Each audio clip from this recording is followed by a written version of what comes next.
Welcome, everybody, into the Combat Sports Report here on SportsGrid. I am Brian Ciano. Thank you so much for joining us. That's right. We're growing. We're expanding. So we're hitting you with the rebranding. That's right. The Combat Sports Report now on SportsGrid, covering everything going on in the world of combat sports, talking to some of the biggest fights that we have going on. We're going to be talking BKFC still. Do not worry. We're going to be talking about that the whole second half of the show here today. We're going to break down that great card we just had in Marbella, Spain. Talk to Dave The Redneck Mundell after he defended his title, and find out what the Spain card was like for him, the trip, how he's doing, and what he wants next after defending that title once again. But we're going to expand, and we're going to grow, and we're going to add some more stuff into the mix. This week, particularly, we're going to be talking about the PFL, as they have a huge pay-per-view card coming up this weekend. Make sure you check that out in the U.S. on ESPN Plus or around the world on DAZN. And, of course, in Saudi Arabia, the PFL Super Fights. Battle of the Giants.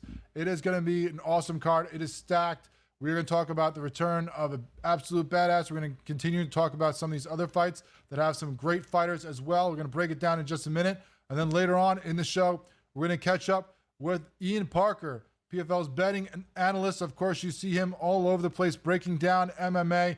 No one else better to talk about the great betting angle of getting involved with these fights this weekend, which, of course, is one of our favorite things to do here on SportsGrid. So we're going to break it all down with Ian Parker. We're going to talk about the main card. We're going to talk about maybe some other value or some other fighters to look at that aren't on that pay-per-view, that are a little further down, because we love finding value. We love finding winners here on SportsGrid, and no better way to do it than getting in it with a guy like Ian Parker. So we're going to talk to him next.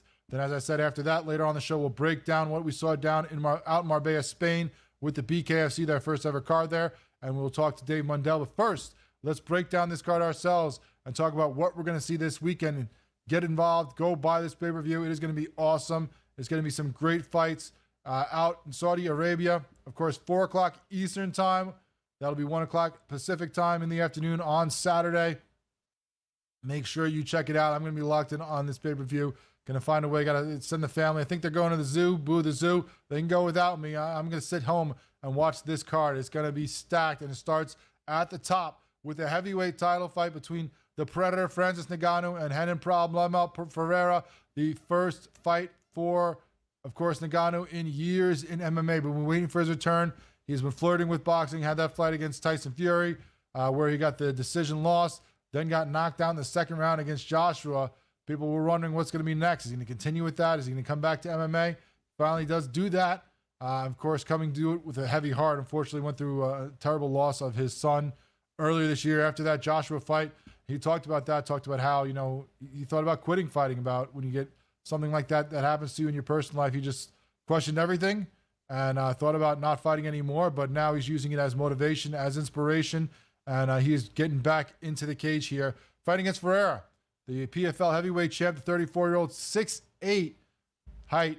So a guy that's used to being, the biggest in Ngannou, no longer going to be that. He's going to be giving up about 4 inches to his opponent here.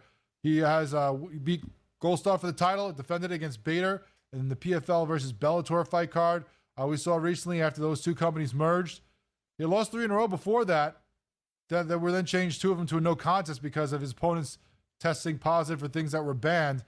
But now is on a nice streak here as the champion, 13-3 overall.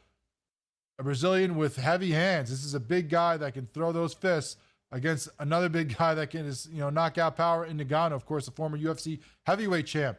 38 years old, 17-3 in his career. Won his last 6 MMA fights, including over guys like Stipe Miocic and Cyril Gane. That Cyril Gane fight, we saw a different side of Ngannou. All of a sudden, he was a grappler, taking down Gane, throwing him to the mat, neutralizing his chance to use his athleticism against him. Do we see that again after coming off those back-to-back boxing losses? Does he use that ground game to try to, negate the length and the power of his opponent Ferreira? I don't know. The odds say he does. Minus 325 on DraftKings. Ferreira plus 260. I think it might even be shifting right now as we see there. Nope, still staying there. Minus 325. So he is a big favorite, over 3-1 against another champion, despite the long layoff. That's a tough one for me. Rust is something that always factors into MMA fights. When a guy's not there for a while, not drilling those things that he does day in and day out, especially when he goes off like Ngannou does, and, not necessarily a different discipline in boxing, because obviously that's been his bread and butter for most of his career. Does he defend the takedown as well? Does he, have that chin locked in there after that Joshua knockout and those smaller gloves? Even training boxing used to be able to knock things away. You're not going to have that in MMA with the smaller gloves again. But still, I'm rolling with Ngannou here, the Predator. It's a big price to pay. You're going to have to find a better way to do it, of course, in the prop bets. Maybe by knockout with these two having power. I don't think it goes the distance as it rarely does with heavyweights unless he decides to use that wrestling as a big part of his offense.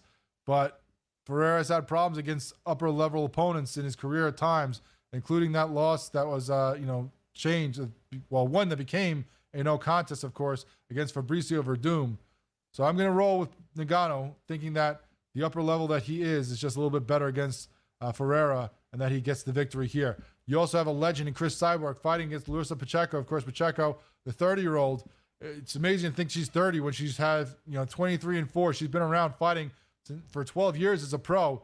She had time in the UFC. Of course, had those fights against Kayla Harrison, that trilogy. The first two did not go her way. Ends up getting the third before Harrison leaves the PFL. Has been on a 10-fight win streak the last few years since that. She has been the most dangerous woman in the PFL, but now she fights Chris Cyborg, the legend.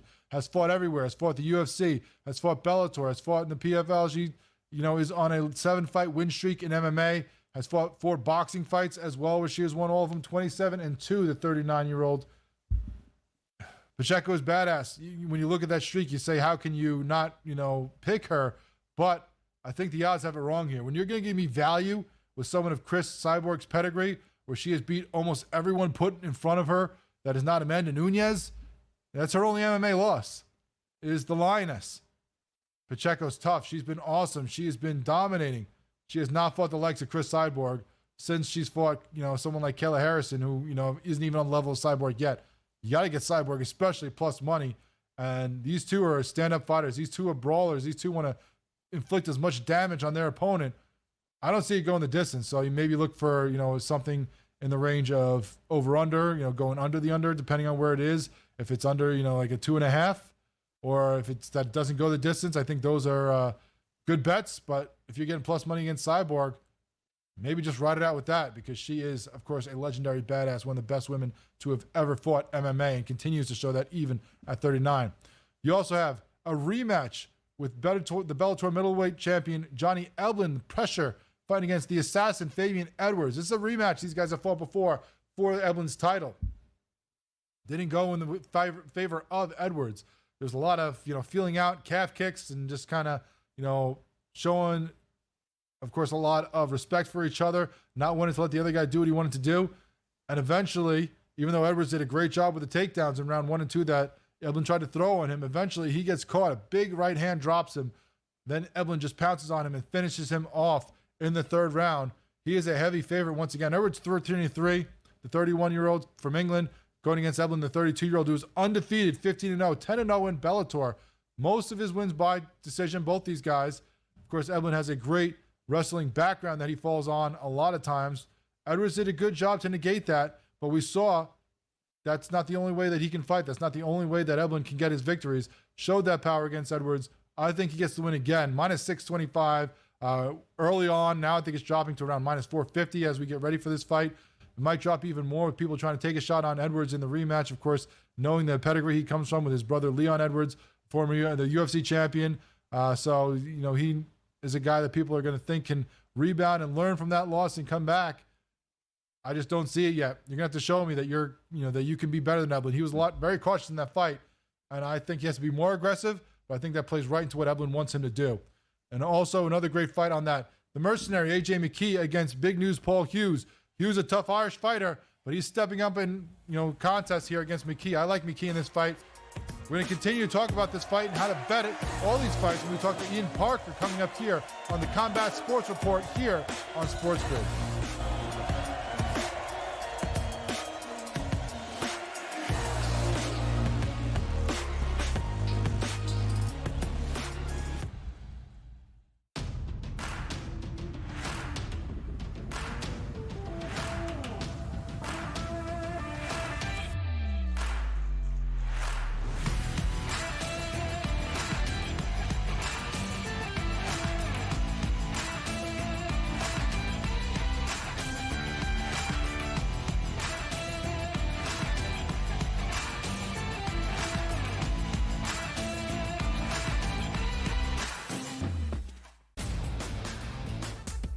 Guardians, despite being at home in the land, were a home underdog against Tarek Skubal. Enter Lane Thomas, maybe one of the under-the-radar trade deadline acquisitions being dealt from the Nationals. He was huge in the ALDS. A heavy favorite for the New York Yankees in the series. You're going to look to their best two ball players to be those MVPs. That's Juan Soto and it's Aaron Judge. The Early Line, only on SportsGrid. Right here with you on Pro Football Today on SportsGrid. Odds in motion, trying to see what lines have moved throughout the week. Never felt more comfortable in this set than I do for this year. I am ready. I'm just getting angry. The hot takes are going to be here all long, people. What in the world is going on in Miami, Dom? It's not particularly anything to shy away from just because many people are on top of it. Hot take, hot take. I think this line is asking you once again to take New Orleans. Pro Football Today, only on SportsGrid. I do a sliding DiVincenzo to the what? Obviously, Terrence Shannon Jr., that is actually dynamic offensively and defensively. So we'll see how it works. I think it's a little bit of a work in progress. Do both teams win? Yes. I don't think at the end of the day, Minnesota could have afforded to keep Cat, Rudy, and Ant with that amount of money. Betting above the rim, only on SportsGrid.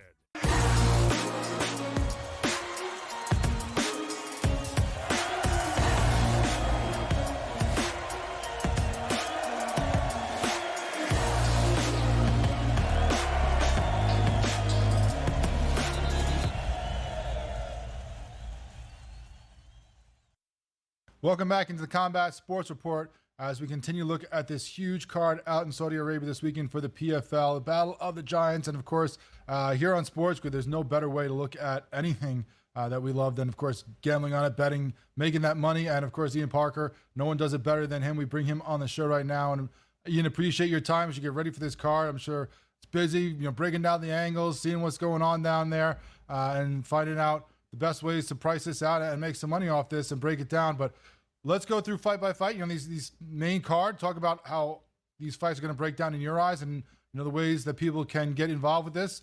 And maybe even see if there's some other little hidden gems you have here or there. But, I mean, if you're going to watch this card, the thing that everyone's going to watch first and foremost and what they're watching for is this title fight at heavyweight, the return of Francis Ngannou. People have been waiting for a long time for this. Unfortunately, it did not look as good in boxing as we hoped. He looked great against Tyson Fury, just doesn't get the decision. Maybe kind of got robbed there a little bit. And then comes out against Anthony Joshua, and things just go wrong really quickly for him, making his return back to the MMA world where people have been thirsting for him to be. What do you see after the long layoff for him? What are you expecting for him and against this badass in Ferreira? Well, look, when we're talking betting, right, you got to look at the odds of this fight, and I'm a little thrown off. I think they're a lot wider than they should be here. You talk about Francis Ngannou with the inactivity in mixed martial arts, but with the heavyweight division, you don't always see the full landscape of the mixed martial arts, right? You don't always see the wrestling, the jiu-jitsu, the scrambles, the exchanges you do with the lighter divisions. So I don't know if the inactivity is going to be really a problem for him. What concerns me, though, is what you mentioned, is that knockout to Anthony Joshua. That didn't happen too long ago, and Francis has never been rocked like that, and he was legitimately knocked out. He is now fighting someone who's younger, more athletic, bigger, maybe stronger, and it's a very tough fight for Francis here, but Francis does have other paths to victory. When he fought Cyril Gane in his last UFC fight, he fought someone in Gane who was a very good kickboxer. So what did he do? He turned into a wrestler, and he won by grappling, control, and doing damage on the ground. If he was to do that here, that would be the least path to resistance, but I just don't see it happening. I feel like this fight's going to be on the feet. The first couple minutes going to be a little bit slow. They're both going to respect their power. But I'm going to go with the underdog here. I do think Ferreira, he's had a little bit of a up and down earlier on with the PFL, but his last few fights, he's looked fantastic. If he can keep this fight on the feet with that reach, that power, that athleticism, I think we may see the underdog bark here. So I'm going to go with Renan Ferreira here at those odds. They're just too wide for me to not take a shot in a heavyweight fight where if someone hits that chin, they're going to the shadow realm. I'm going to go with the younger, more athletic fighter here. Yeah, of course. As we saw so long with Ngannou early in his career, was just if he gets the knockout or not. If you can have a chin, and that lasts, he's gonna have an issue of that change with the Gane fight.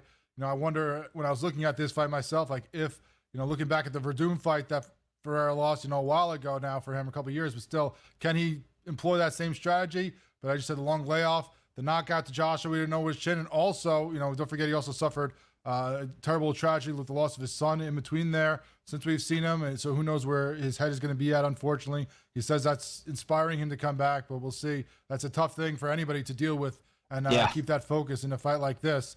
Is there any other way? I mean, obviously, when you get that kind of juice, it's just easy to say, this is how I'm going to play it and stay away. Are there any other angles you like? Is there a round total? Is there a path to victory that you see that could give you even better odds in the prop market for this fight? Or are you just staying just straight up money line and not playing with it other ways?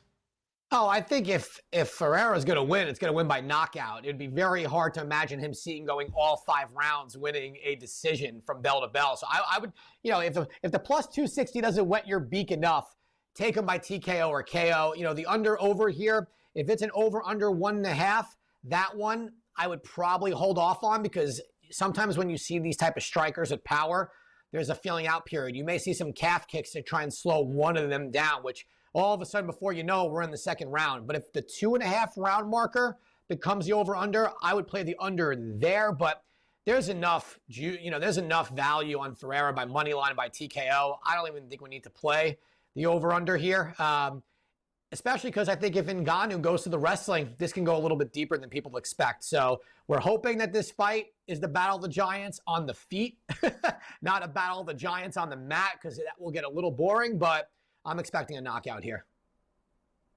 Speaking of, fights that we're expecting to be on the feet, and probably one that has that big age gap you talk about with Ngannou and Ferreira, of course, is that co-main event, the women's featherweight title, Cyborg against Pacheco, of course. Larissa has been on a tear right now, won 10 fights in a row, had those early struggles against Kayla Harrison, was shooting in the PFL, but then got her in that third fight and has just been tearing through people since in this organization, going against a legend in Cyborg, who not only is on a win streak in MMA, but is on win streak in boxing as well, kind of going back and forth between fights.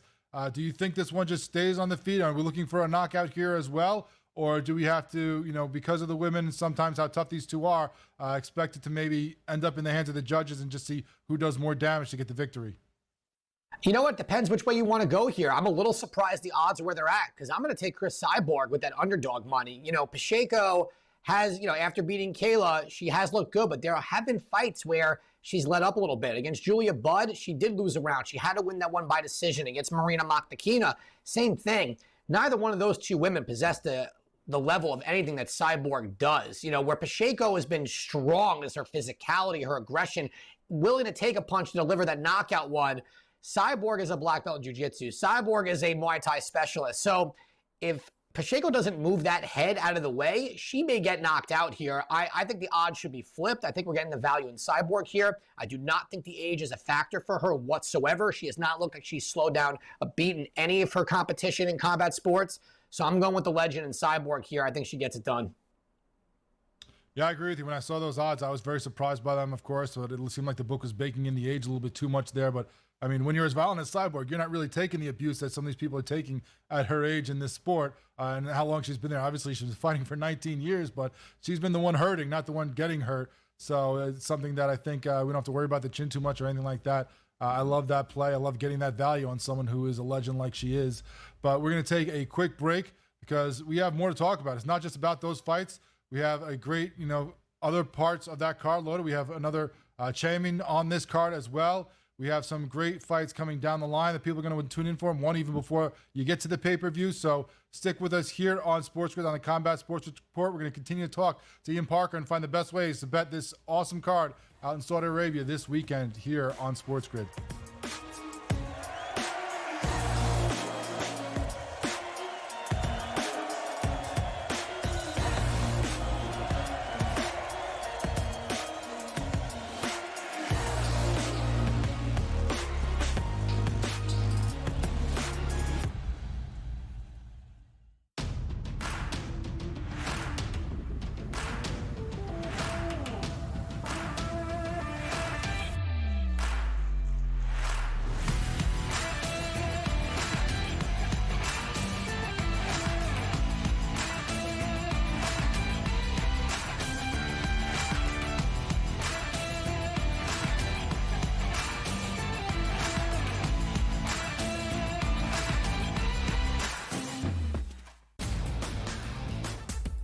Guardians, despite being at home in the land, were a home underdog against Tarek Skubal. Enter Lane Thomas, maybe one of the under-the-radar trade deadline acquisitions being dealt from the Nationals. He was huge in the ALDS. A heavy favorite for the New York Yankees in the series. You're going to look to their best two ball players to be those MVPs. That's Juan Soto and it's Aaron Judge. The Early Line, only on SportsGrid. Right here with you on Pro Football Today on SportsGrid. Odds in motion, trying to see what lines have moved throughout the week. Never felt more comfortable in this set than I do for this year. I am ready. I'm just getting angry. The hot takes are going to be here all long, people. What in the world is going on in Miami, Dom? It's not particularly anything to shy away from just because many people are on top of it. Hot take, hot take. I think this line is asking you once again to take New Orleans. Pro Football Today, only on SportsGrid. If you're sliding DiVincenzo to the what? Obviously, Terrence Ciano Jr., that is actually dynamic offensively and defensively. So we'll see how it works. I think it's a little bit of a work in progress. Do both teams win? Yes. I don't think at the end of the day, Minnesota could have afforded to keep Cat, Rudy, and Ant with that amount of money. Betting above the rim, only on SportsGrid.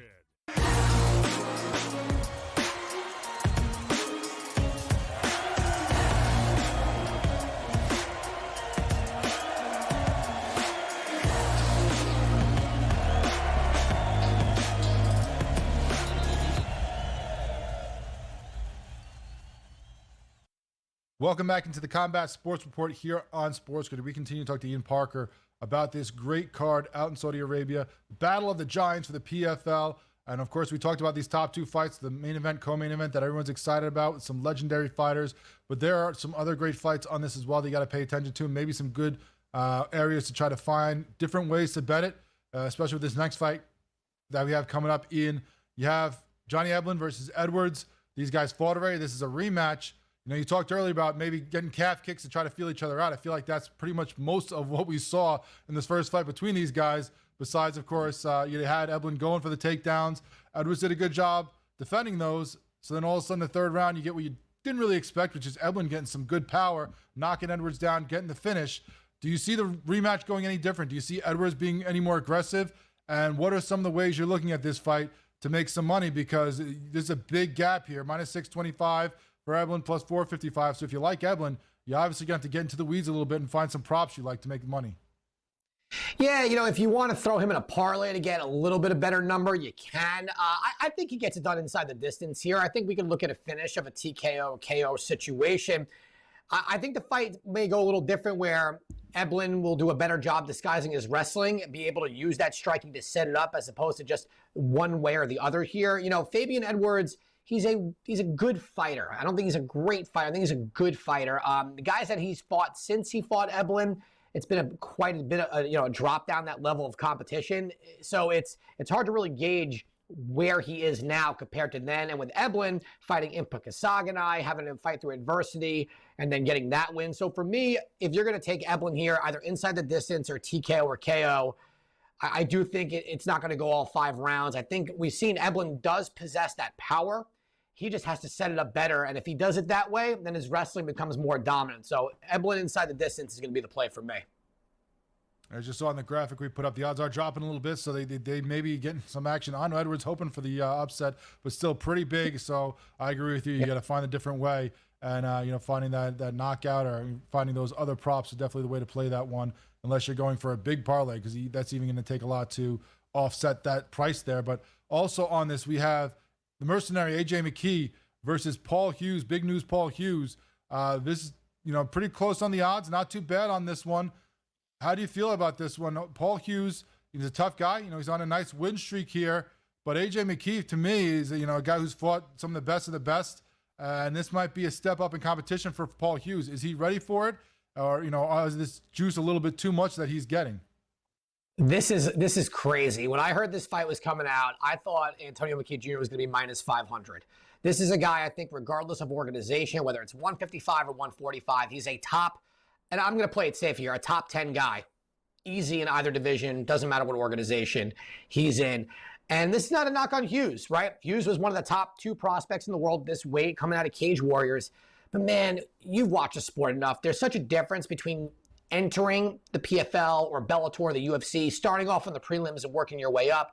He's jumping on the biggest pay-per-view in PFL history against one of the best guys in the world, arguably the number 2 at 155 in this weight class, and we're only getting minus 166 on McKee Jr.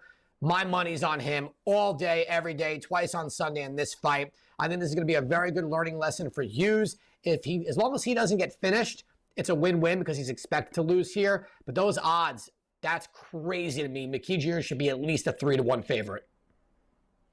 Yeah, I was very surprised by that as well, like you. So, I mean, if people like him, it's probably when you have to jump on quickly before they start to get smart to their mistake there to make your money. Otherwise, you're going to be paying much more premium to get it.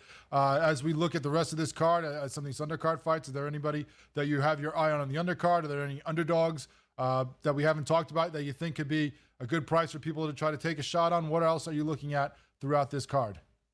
Yeah, the other one I'm really looking at is former Bellator champ Renan Stotts. He's a very good fighter. He's fighting someone in Breno who is more of a striker here. I think Stotts really needs this win to get his confidence back and to get back to a title shot. So he's got to utilize that wrestling. Breno has been subbed out a couple times in his career. Stotts is like a minus 600 or 700, so not a lot of value on the money line or at all. I would take him to win by either submission or decision. If you want to really narrow it down, I think he gets it done by sub. So that's what we're going to go with the Renan Stotts fight on the prelims. Awesome. Ian Parker, thanks so much for joining us and breaking down these fights for us the way you see them. The best ways to make money for everybody watching on the Combat Sports Report. We appreciate your time. Keep up your great work, breaking down MMA, breaking down the PFL. We're looking forward to talking to you more and more as we get deeper and deeper into these fights and they continue on. Sounds great, man. I appreciate it. Of course, there's Ian Parker. Nobody better to break down the fight game and break down the best way to place your wagers as you get ready for this awesome pay-per-view coming up this weekend. PFL Battle of the Giants. Great talking to him. Looking forward to getting more betting analysis from him in the future.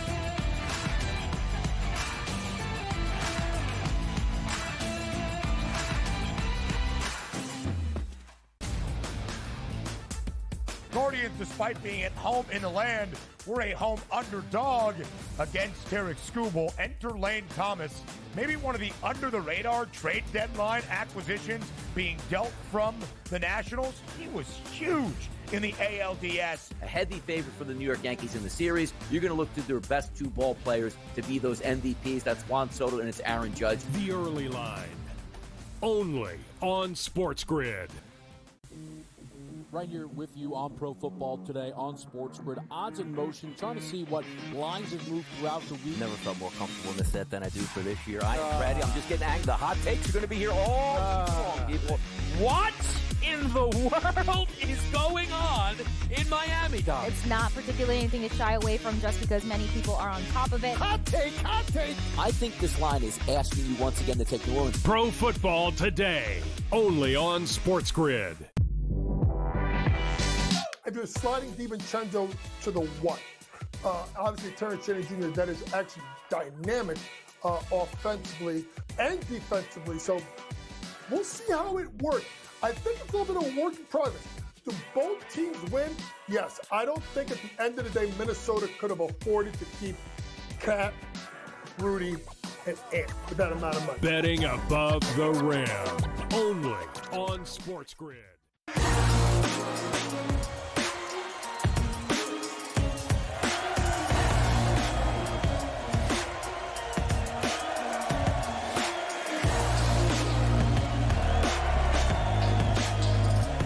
Already with fight cards in places like Sturgis, but completely different atmosphere when you're in this arena, this historic place in Marbella. And the show did not disappoint at all. Some great fights up and down that card. So why don't we break that down and talk about everything that we saw. And then later on, we'll catch up with Dave The Redneck Mundell, of course, the champion in the the middleweight division, who held on to his title. Great performance by him against Danny Christie. We'll touch on that in just a minute, but we'll talk to Dave coming up next and finish out the show talking to the champ and see how he is doing after that great fight and how he felt about Spain. And, of course, ask him how things are going down in Tampa, Florida, where he and Shift MMA are located. And, of course, there's been a lot of damage and horrible things happening with the hurricane. We'll see how he is held up and how the rest of Shift MMA is doing in the Tampa area in general. But as I said, let's talk about these fights that we just saw because we have a limited amount of time here, and there's just so much to say. First off, the top fight was, of course, that lightweight title fight between Franco Tenaglia and Tony Soto. Two guys that have been so exciting. Soto, we've been calling for a long time to get a lightweight title shot. Finally does. Not against the guy he expected in Palomino, but puts that 6-0 undefeated record up against Tenaglia's 3-0, who just came off a fight against Lights Out Lily with a great, impressive performance. Both these guys came in there, and both these guys did damage. We always thought coming in there that if it was going to be early, it would be Tenaglia. If it was going to be late, it'd be Soto. It goes the distance, and it goes to the hands of Tenaglia, who wins by majority decision, 47-45 on two of the Georgia scorecards, 46-46, a draw on one of the scorecards. And that is because when you watch the fight, Tenaglia, first round drops Soto, gets a 10-8 round before Soto drops Tenaglia in the second round. He gets a 10-8 round, so now we're even. Third round, Tenaglia drops Soto again to get the 10-8 there and finally get the 2-point advantage that you see there in the scorecards. And then, of course, Soto comes on strong late as we expected, but the knockdown in the third round to give him that one-up on Soto was huge when you get to the scoring. And it was just an incredible fight. Both these guys gave it their all. Both these guys pushed so hard. You could see it on their faces. You saw it in the highlight. These guys still at the fourth and fifth round just swinging, doing everything they could to try to put themselves over the top. Just two all-out badasses just trying to get the edge on the other one. They had so much respect for each other and so much respect from the guys in charge, as we saw with Dave Feldman and, of course, Conor McGregor in there in the squared circle afterwards talking to them, where they got a special surprise about their pay from the new part owner, Conor McGregor, when he gets in there and tells them that not only are they getting a bonus, they're going to get a lot more on top of that. To the other people that fought on this card. But what we're going to do for these two gentlemen, as well as a bonus, is double the purse. They're getting double pay. That's it straight. Well done, gentlemen. You're getting double pay and bonuses. Thank you for your share. Absolute warriors, guys. Thank you. There you go. It's always nice to get, a little extra bonus, but double the pay. That's probably even a much bigger, check for both those guys. And I'm sure, when you're coming in there, you go through a fight like that, you're thinking, all right, I'll get a little extra on top. No, they got a lot more on top. And they deserved it from the fight that they put on for the fans. That's everything that they had hoped for when they put this fight together, I'm sure, with Dave Feldman and Nate Shook. And those guys wore it on their faces, and now they wear it in their wallets. Good on them. Even Soto losing that fight, you cannot, take that away from you. You cannot make it, a bad thing on his mark. I think no matter how you ended up in that fight, you came out great.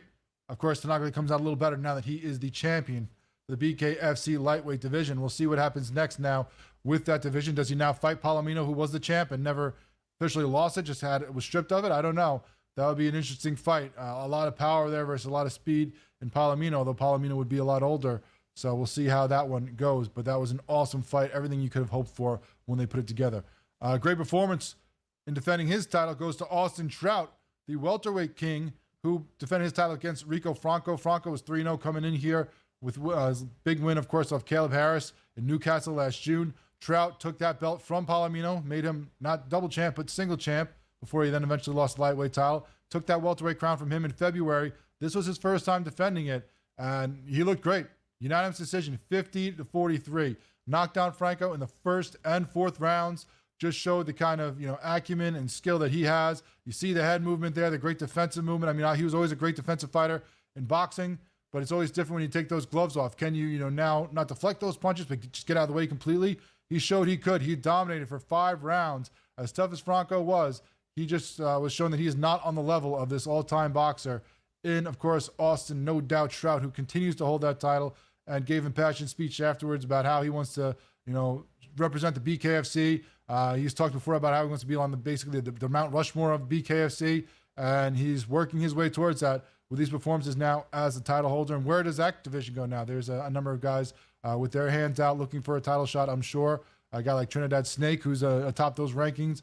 I'm sure would love to get in there. We'll see if he's next up or if there's someone else in line, or when we see Austin Trout again, because I don't think he took too much damage in that fight. Well, obviously it all comes out later on, of course, with bare knuckle. You get a little bit more the next day and the day after about how those hands feel, but hopefully we can see him again soon, defending that title and continuing to show how good he is in the welterweight division. But he said he's here to stay. He's not a guy who's just going to win that title, defend it, and say, okay, now I'm going back to glove boxing where I was before. He wants to continue to be a champion in the BKFC and shows why the way he performed against Rico Franco. Also, middleweight title fight. You had Dave Mundell versus Danny Christie. One where Mundell, we've been waiting for a while from the fight. We've been hoping it was going to be against Perry. That never came to fruition. Perry always had other things in mind. And then, of course, Mundell then had a fight against King Mo that was taken off and switched to this one in Spain against Danny Christie. Christie, a guy who held the light heavyweight title in the UK, despite losing to Mundell's teammate, of course, Jared Warren, Captain Deadpool. Then he drops down to 185, has a fight there, looks great, but then goes against the guy who shows that he is that upper echelon in this division right now, and that is the redneck Dave Mundell. You see there, he drops him multiple times in this fight, stopped 55 seconds into round one. He drops him 3 times, 1 in the first, 2 in the second, and he gets the TKO victory against a former champion in the UK, just showing that he is one of the best, if not the best. He is the pound-for-pound king right now in the BKFC and is still the champion in this, of course, middleweight division. We'll talk to Dave Mundell coming up next, find out how he felt about Spain, how he felt about the fight, and why it took so long to get him in there. Was it, guys ducking him, or things falling apart? We'll find out from the redneck himself coming up next on the show. Also, great fights there in welterweight. You had a big upset with Maia. Felipe da Silva Maia going against James Lights Out Lilly. We said, this is a big one for Lilly. Came in 3-0 in the BKFC, then lost back-to-back fights. One to Palomino for the belt, the other one to Tenaglia for the chance to fight for the belt. So, obviously, 2 upper echelon opponents. Maia, on the other hand, was only 1-1 in the BKFC Europe. He came off a loss to Petkov. He's a former BJJ fighter, so not, necessarily a stand-up guy, but has, of course, transitioned to that. But can Lilly reestablish himself as a tough, one of the tough guys in this division? He did not. 68 seconds into the first round, Maia gets the TKO win over Lilly off the one knockdown that he got in that fight that you see there. Lilly could not continue. That is the end of that fight, and Maia gets the victory in upset form. So who knows what is next for James Lights Out Lilly. He, of course, is an awesome fighter, a great guy. He's been great for the BKFC, but now 3 losses in a row. He'll have to fight his way back up from, farther down the mountain than you might have thought he would be before. Also, some fights that we highlighted last week that we saw, debuts of, former glove boxers who look to make big impressions in Spain. Of course, Dan Chapman against Mike Jurek. Dan Chapman does do that. He has a great fight there. 88-second TKO victory for him with 3 knockdowns. He proves that he can be one of the best, one of the most dangerous in this division. We'll see what happens with him next, if he comes over and fights in the U.S. or if he continues to fight over there for the UK BKFC promotion. And then Hannah Rankin, she gets the win, although a lot of people didn't feel like it was as impressive. She gets a split decision, 49-46 on 2 cards, 47-48 on the other against Deborah Melhorn. She came in there with a lot of fanfare, a lot of pop. Doesn't get the knockout victory, has to go all 5 and just squeaks by. So we'll see if she can improve upon that in the future. But she does get the victory, at least in her first for the BKFC. When we come back, talking to the redneck, Dave Mundell, here on the Combat Sports Report.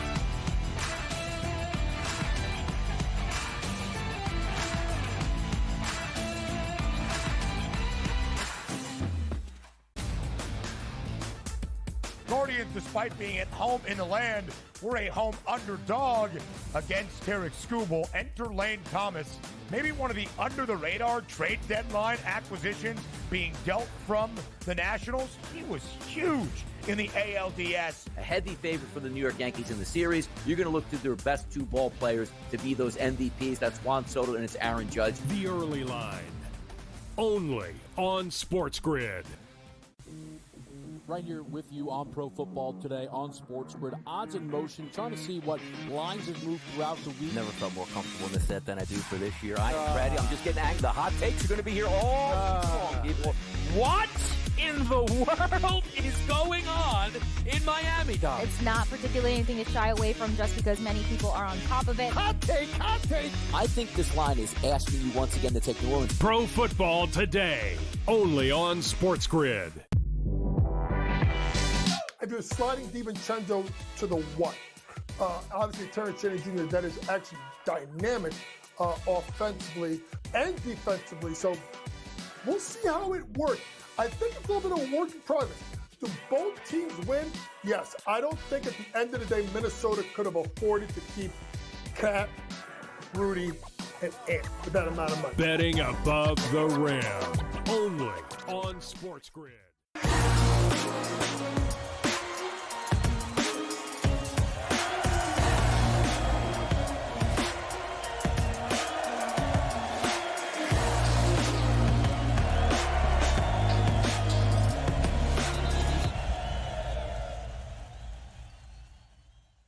Welcome back into the Combat Sports Report on SportsGrid, and now we continue to talk about this great card they had out in Marbella, Spain. First time in Spain for the BKFC, and it certainly was quite the show that they put on there. The first fight card with their new partners, DAZN. Everything seemed to go perfectly for them, and everything seemed to go perfectly for the next man we're going to bring on, the Redneck, Dave Mundell, of course, retaining his championship belt with the BKFC. A great fight in Spain. Dave, thanks so much for joining us. Before we get into the fight and everything around it, first I want to say that our best wishes are with everybody in the Florida area, especially in Tampa. I know, all you guys were dealing with those hurricanes, those terrible hurricanes that came through the last couple of weeks. How have things been for you and the rest of the Shift MMA team, and as well as the gym itself? The hurricanes that came through, they definitely did a number. I got some teammates that lost pretty much everything, and just the whole area is in it's picking up a little bit now, but it was chaos for a little while. Couldn't get gas, couldn't get certain groceries, stuff like that, and people definitely weren't prepared, and hopefully that changes for the next one.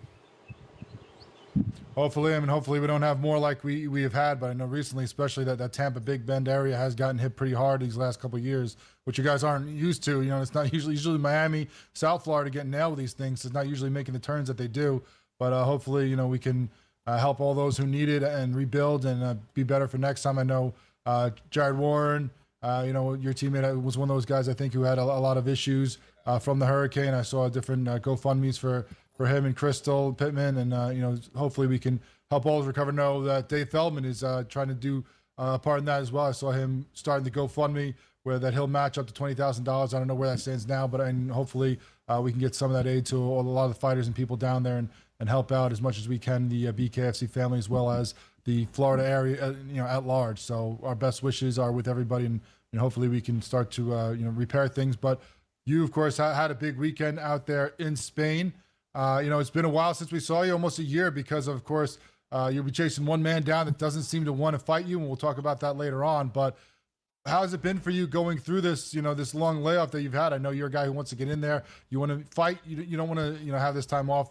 What was it like for you having this long layoff? How did you stay fresh? What were the things you were doing to, really kind of pass the time as you waited for someone to finally step up and want to fight you? I pretty much stay in the gym regardless of whether or not I'm in camp anyways. But I did get, I guess we'll call it teased a little bit, throughout the whole 11 months I was supposed to fight. So I feel like I've been in an 11-month camp. Silver lining to that is it made me that much better. I mean, as everyone's seen, I came out and I probably had one of my best performances yet, and it'll continue to grow. But it is what it is, and I just hope that I get back in there sooner this time. We're hoping so as well. What were, if you could talk about some of them? I know we had the King Mo fight that was supposed to happen that fell through, that, we'll talk about in a second, but what were some of the other ones that you're talking about that might have been teased, or, were there a bunch of fights that kind of were put out there and pulled away? What was the situation that you were facing as you were sitting there waiting for something to come through? Yeah, it's a little bit of trying to find somebody who actually is deserving of the title shot. I mean, there's plenty of guys that, are calling me out, but they have like 3 fights. I'm now on my 10th. So it's just hard to match make for this scenario. So outside of getting like some bigger names, some people who got some pull, it's just tough. And then the more teasing part wasn't so much opponents as it was locations, and things just got kind of bounced around. BKFC's making moves, they're growing, and things just play out the way they do. But at the end of the day, everything came together perfectly, and we shined, and we're growing. So we're just going to keep on riding the wave, and I'm happy as can be. You certainly did shine. You're supposed to fight King Mo down there in Florida in your home area, down in, I believe it was Hollywood that fight was supposed to happen. That one fell through. What was the reason for the switch between, King Mo? I think I saw him post something about after your fight that he's going to stay retired. Was it that he decided not to come back and fight? And then, how did the change happen, just a couple of weeks between King Mo to Danny Christie for this title? I really can't talk on what I don't know, and nothing was disclosed to us. I just knew that we were supposed to fight, and believe it or not, I was always under the impression that me and King Mo were fighting, but in Spain. We knew about the location and date already, and then when they finally announced our fight, it was going to be in Miami, so it was kind of like upset me a little bit, but at least I'd be home, be able to fight in front of all my people, and I still was going to make a good paycheck. So I was like, okay, that's fine.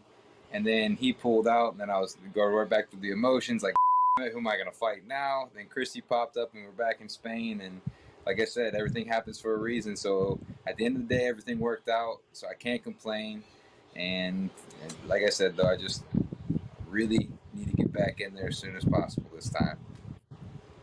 And we need to see you as soon as possible after the performance. You've always put on great performances, but the one you put on against Christie, this was a tough guy. We said coming in on this show that, just like you, was a guy who fought at a higher weight class, had a lot of success, and then still decided, you know what, I feel better at the lower weight class, dropped down, had a great fight in England. This is his second fight at this weight class, coming in there, a former title holder, trying to take your belt. What was it that you expected from him? And, what did things go the way you kind of planned and your work before the fight at Shift? Or was there something, did your power even impress you the way you dropped him those couple of times in that fight? I 100% expect the fight to go exactly how it did. And what I mean by that is I'm very confident in myself, the amount of work that I put in, what I'm capable of. One of the biggest things that I pride myself on is my fight IQ. And I understand what people are looking for. I have great eyes. I can make defensive movements on a fly, and I can counter right off of them. So I knew that going into the fight that whenever he decided to push, that I was going to be able to connect clean and set him down. I just wasn't sure if he was going to come out of the gate trying to get me out of there, or if he was going to try to box me. And for the first round, he kind of was on his back foot a little bit. And then the second round, he tried to engage a little bit, and I was just already coming forward so hard. So it went exactly how we had planned, and it was just a beautiful thing. It's beautiful when a plan comes together like that. A great performance by you against a very tough tough opponent there, a guy who, like we said, was a former champion over in the UK. Of course, you had that little insight, of course, with him fighting Jared Warren when he had that title. But we're going to take a quick break and come back and wrap up this show with our man, the Redneck Dave Mundell, here on SportsGrid on the Combat Sports Report.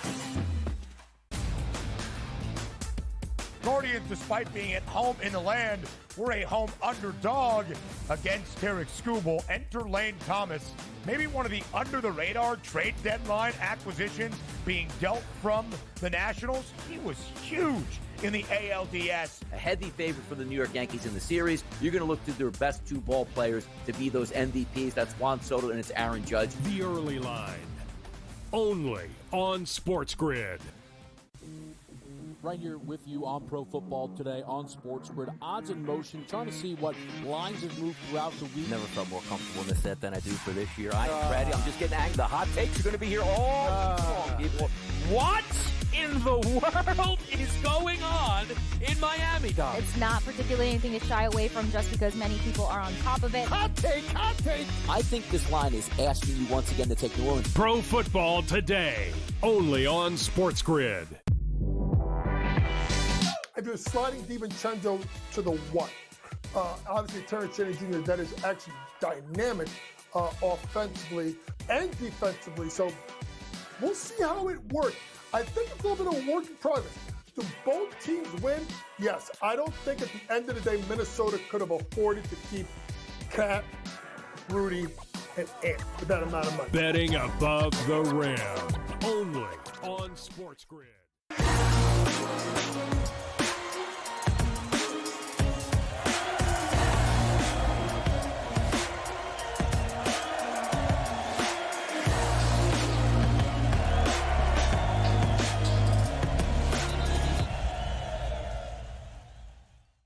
We conquered. Now we move on to the next big stage. I've been calling for Perry for a minute now. That's the fight that I want. It's the fight I deserve. You guys heard it from Connor. He wants it too.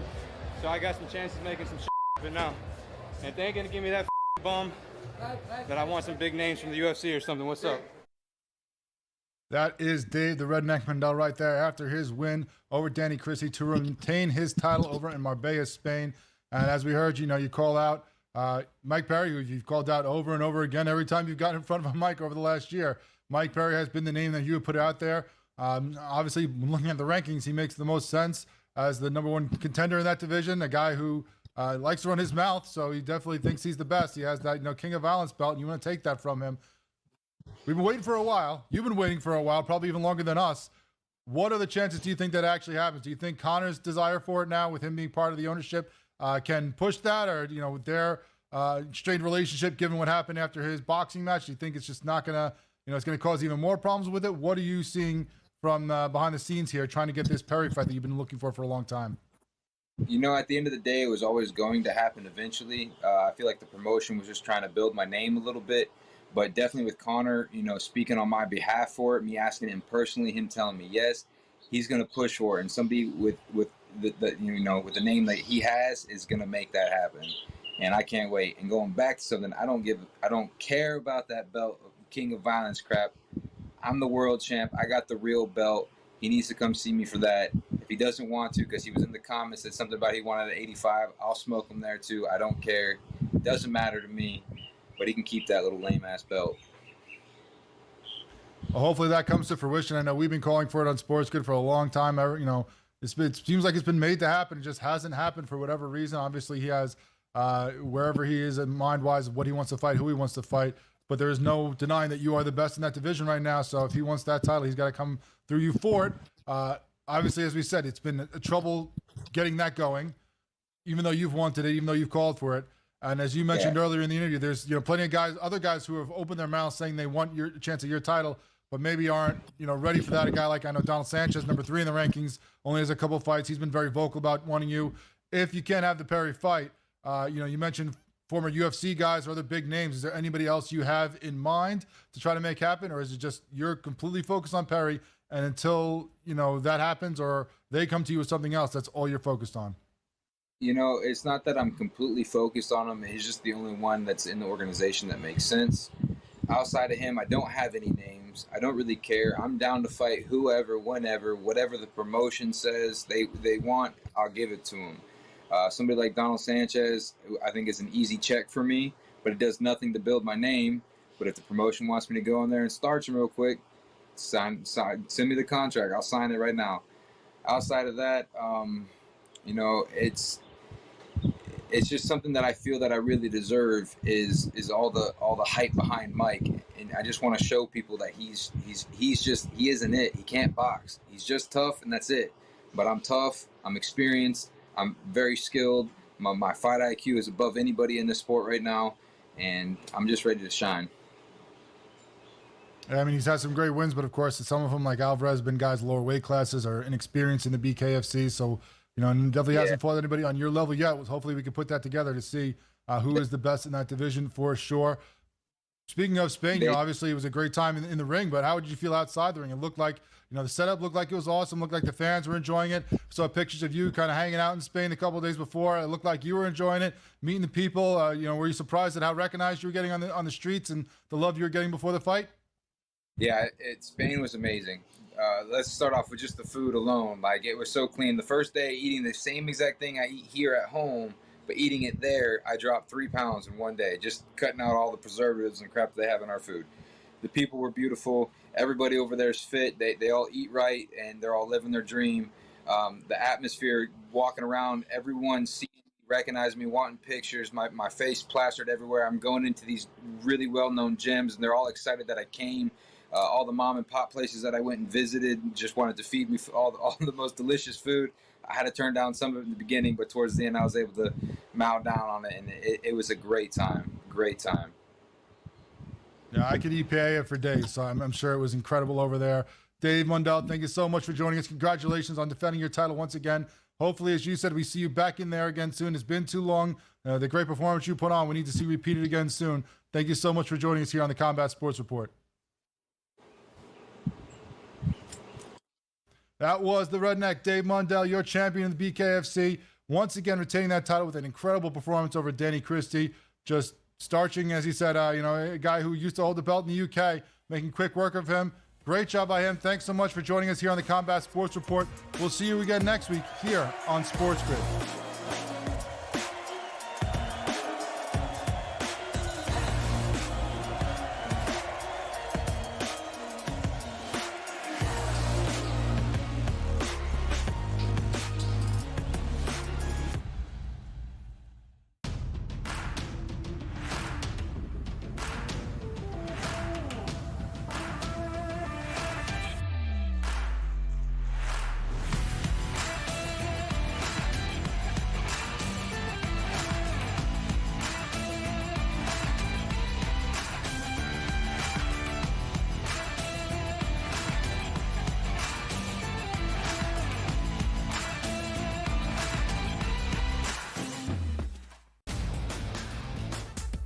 Guardians, despite being at home in the land, were a home underdog against Tarek Skubal. Enter Lane Thomas, maybe one of the under-the-radar trade deadline acquisitions being dealt from the Nationals. He was huge in the ALDS. A heavy favorite for the New York Yankees in the series. You're going to look to their best two ball players to be those MVPs. That's Juan Soto and it's Aaron Judge. The Early Line, only on SportsGrid. Anyone that's been to a sporting event, the atmosphere before a game, I think Game Time Decisions has that same exact atmosphere. This is our arena.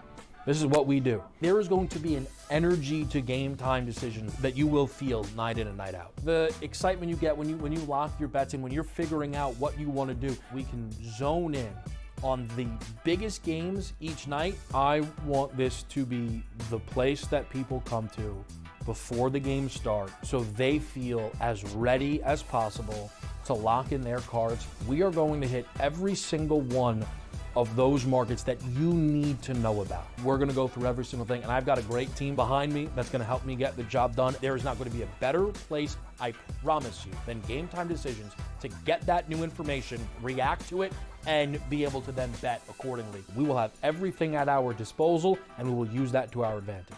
I'm Kevin Walsh. Tune into Game Time Decisions from 6 to 8 p.m. Eastern on SportsGrid.